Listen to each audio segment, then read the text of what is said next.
शुभं करोति। आज अलकी पण आली होती। ती म्हणत होती यंदा श्रेयाच्या लग्नाचं बघायला हवं। अगं एक चांगलं स्थळ आलंय, मुलगा चांगला आहे, त्याचा बायोडेटा आणि फोटो आजच आलाय माझ्याकडे। अगं बाई, पण हे सगळं त्याला कोणी सांगायचं हा प्रश्न आहे। तो मी काय बोलणार मिळणार नाही। हा, तुला हवं तर तू बोल।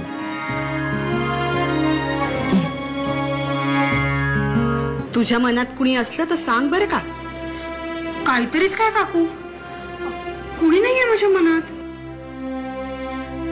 यांनी एक स्थळ आणलंय, फोटो आणि बायोडेटा पण आहे।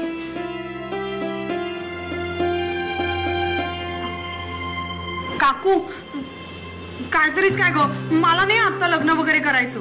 मी चालले दादाकडे चार्जर मागायला।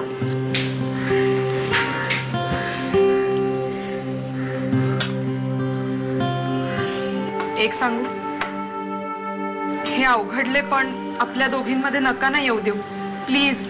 अगं त्यात कसलं आलं अवघडले पण? मग तुम्ही श्रेयाशी बोलण्याऐवजी माझ्याशी का नाही बोललात तिच्या लग्नाबद्दल? जाऊ दे, ऐक, यांनी एक स्थळ आणलंय श्रेयासाठी। मुलगा व्यवस्थित शिकलेला आहे, यांच्याकडे फोटो आणि बायोडेटा पण आहे। फोटो दाखवायला आणणार होते तुला, पण मला कशाला दाखवायचाय फोटो? तुम्ही दोघांनी पाहिलायत ना, मग झाला तर। पण मग पाहण्याचा कार्यक्रम लवकर करायला हवा। पण आपण बायकांनीच कसं ठरवायचं कार्यक्रमाचं? तू असं कर, विवेक भाऊजींना यांनी स्थळ आणलंय ते सांगून बघ, मग ठरवू काय करायचं ते। पण वहिनी, हे जरा पोस्टमन सारखं होतंय नाही का? इथलं तिथे तिथलं इथे। खरं तर हे बोलणं विवेक आणि अरुण भाऊजींमध्ये व्हायला हवं। अगं ते बोलत नसले तरी आपण बोलू।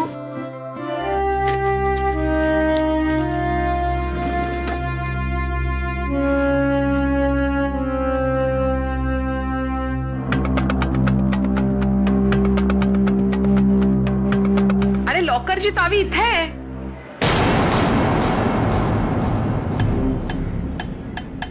मैं बाद में फोन करता हूँ। आणि हा ड्रॉवर कित्येक दिवसात उघडलाच नाहीये, म्हणजे दिल्लीहून आल्यावर तू चावी इथे ठेवली नाहीस। चावी इथेच आहे हे जर माहित असतं तर बँकेतून पेपर्स नसते का आणता आले? नाही, नसते आणता आले। घराची कागदपत्र बँकेच्या लॉकर मध्ये नाहीये। मग कुठे आहेत विवेक? मग घराची कागदपत्र कुठे आहेत? एका फायनान्सरकडे।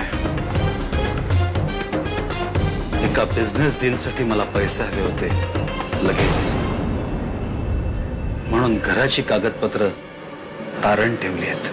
तू या घराचे कागदपत्र तारण ठेवलेस? पैसे खूप अर्जंट हवे होते वृषाली, नंतर ऑर्डर आजची गेली असती। फक्त 2 महिन्यांचा प्रश्न आहे वृषाली। एकदा काही पैसे मिळाले ना की सगळ्यात आधी मी आपल्या घराची कागदपत्र सोडून घेईन।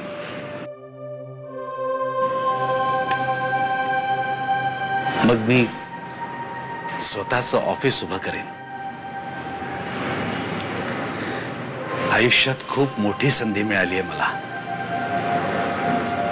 माझं स्वप्न पूर्ण होणार आहे वृषाली।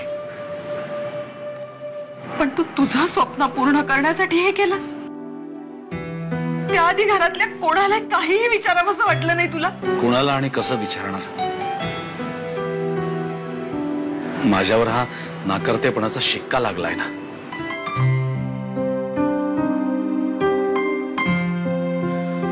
अण्णांना सांगितलं असतं तर ते म्हणाले असते अरुणला विचार, आणि अरुण दादाचा माझ्या बिझनेसला कधीच पाठिंबा नव्हता आणि नाहीये।